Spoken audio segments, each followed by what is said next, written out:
दुश्मन हमारी mock drill पर नजर बनाए हुए था और उधर मोदी ने पाकिस्तान में खेल कर दिया। दुश्मन को घेर कर घर के अंदर मारा। इसी को कहते हैं मोदी की गारंटी। तुम एक मारोगे हम 100 खत्म कर देंगे। प्रधानमंत्री मोदी ने वो कर दिखाया जो कोई नहीं कर सकता था।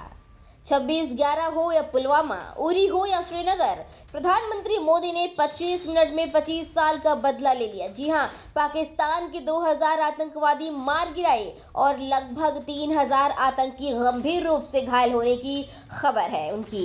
भारतीय सेना ने पहले पीओके में गोलीबारी की और उसके बाद पाकिस्तान में 100 किलोमीटर अंदर घुसकर आतंकी ठिकानों को निशाना बनाया और गोला बारूद बरसाया। और इन सब में सबसे खास बात ये रही कि पाकिस्तान 7 मई यानी आज हो रही मॉक ड्रिल पर नजर बनाए हुए था। उसे हमले की भनक तक नहीं लगने दी और इसके बाद जो हुआ वो आप सबके कानों तक पहुंच ही गया होगा।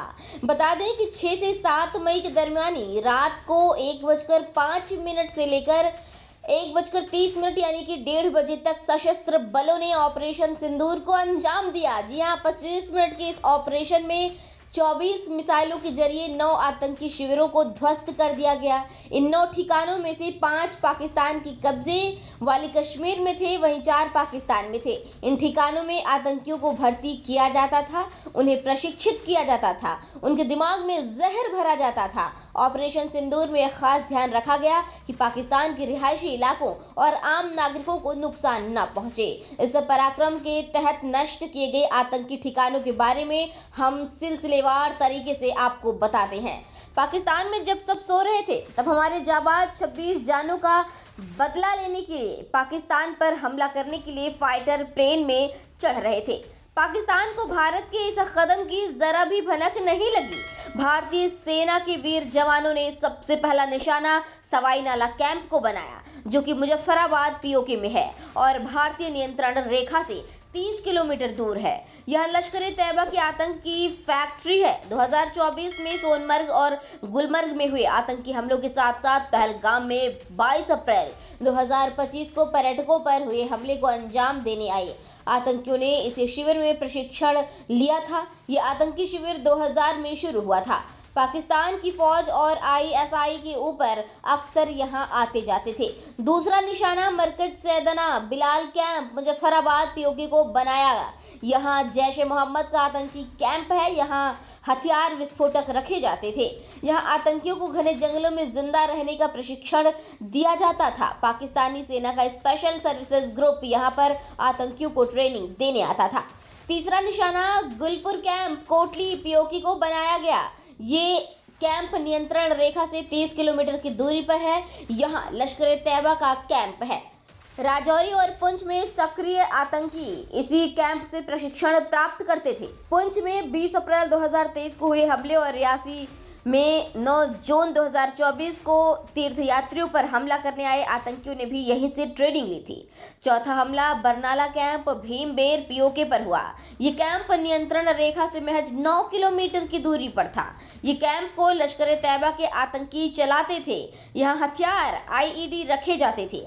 आतंकियों को घने जंगलों में जिंदा रहने का प्रशिक्षण दिया जाता था। यहाँ एक बार में 100 से ज्यादा आतंकी रुक सकते थे। 5वां निशाना बना अब्बास कैंप कोटली, जो कि पीओके में है। ये कैंप नियंत्रण रेखा से 13 किलोमीटर दूर है। इसे लश्कर-ए-तैयबा और जैश ए मोहम्मद के आतंकी आपसी भाईचारे में चलाते थे। लेकिन इन आतंकियों को कहाँ पता था कि भारत की जाबाज आज इनके ऊपर कहर बनकर टूटेंगे।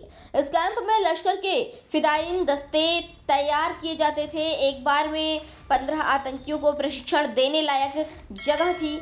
माना जाता है कि जैश ए मोहम्मद का आतंकी कारी जरार भी यहाँ आता था। जी हाँ, पुंछ और राजौरी सेक्टर में घुसपैठ के लिए यहीं से आतंकी तैयार होते थे।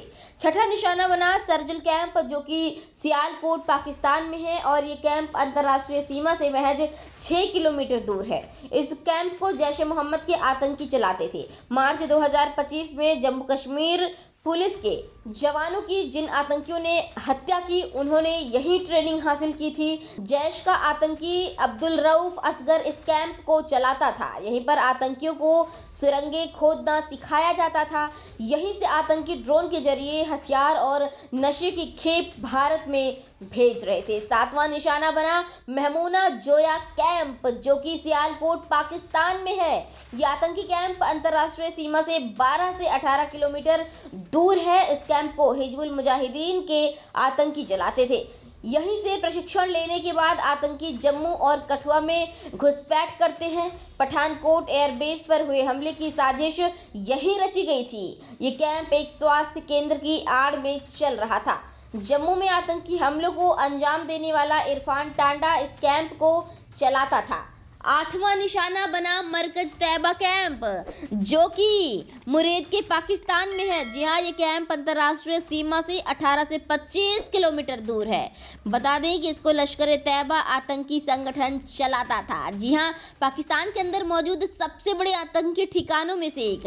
2008 के 26/11 मुंबई हमलों को अंजाम देने आए आतंकियों ने यहीं से प्रशिक्षण लिया था। अजमल कसाब और डेविड हेडली को भी यहीं पर ट्रेनिंग दी गई थी, जिसे दौराए रिब्बत कहा जाता था। तहव्वुर राणा भी यहाँ पर आया था, जिसे अब अमेरिका से भारत प्रत्यर्पित किया जा चुका है। यहाँ पर 4 मिसाइलें दागी गई। अलकायदा के सरगना आतंकी ओसामा बिन लादेन ने यहाँ पर एक गेस्ट हाउस बनाने के लिए 10 लाख पाकिस्तानी रुपए दान में दिए थे। लश्कर यहाँ पर आतंकियों की भर्ती 2 हफ्ते का कोर्स पढ़ाता था, जिसमें नए आतंकियों का ब्रेन वॉश किया जाता था। भारतीय जाबाजों ने निडरता के साथ जो 9वां निशाना बनाया वो भारतीय सीमा से 100 किलोमीटर की दूरी पर स्थित था। यानी भारत ने पाकिस्तान के आतंकियों को 100 किलोमीटर के अंदर घुसकर मारा।